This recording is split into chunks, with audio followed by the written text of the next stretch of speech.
Hi, my name is Clara Tenorio, and today I will be talking about balancing passions and responsibilities. Have you ever wondered why we can never seem to do everything we want? Well, I used to ask myself this question all the time, but never seemed to find a solution towards this constant doubt. I used to do many activities and hobbies after school that I really enjoyed. At first, I didn't really notice, but some of those hobbies became stressful and just had an overall negative impact in my life. Even though I still felt passionate about everything I did, and don't get me wrong, I still do love my passions. Some of those simply did not adjust to the rest of my life.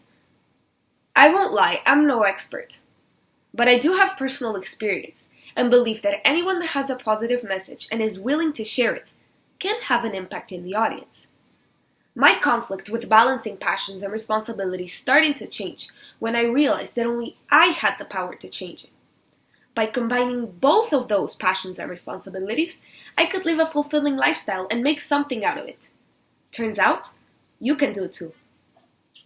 This is an important topic to address because it's present in many people's lives, and sometimes they don't even realize that it's an issue until physical and mental fatigue and symptoms start to be reflected in the person. As time passed, I got more and more consumed by my hobbies and slowly started to drift away from my friends and other personal aspects of my life. It was overwhelming trying to tackle homework, school, extracurricular activities, and my personal life all at once. Then, I realized that I could do something about it. The steps I took. First, I took one evening to write down and prioritize all of my passions, activities, and everything that I did in my daily life, whether it was from school or outside of school. Then, I analyzed why I did each and individual one of them, and started cutting off those that did not fit with my routine, or that did not make me happy in the moment.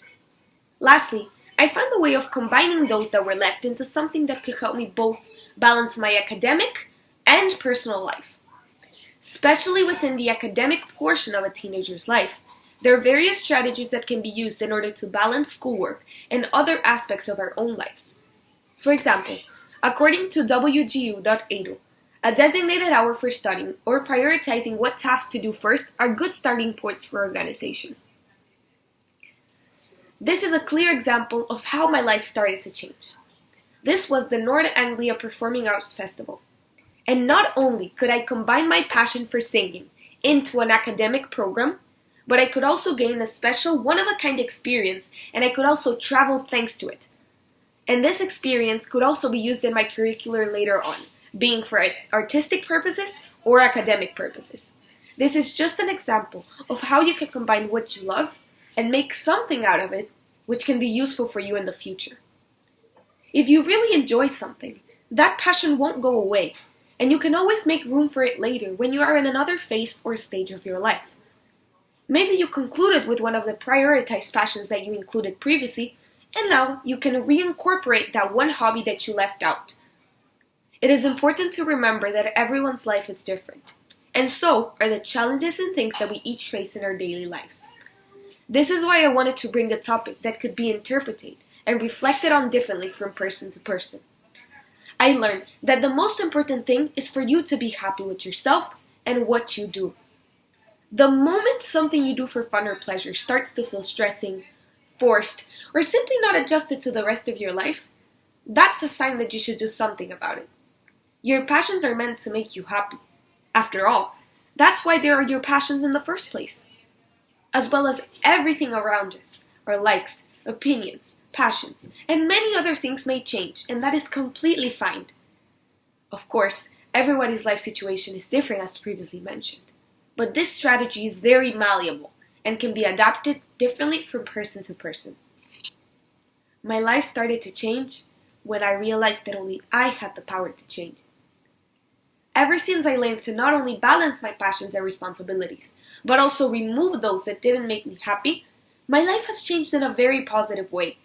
And I could live a happier lifestyle, and I'm still living a very happy lifestyle thanks to it, and even make something out of it.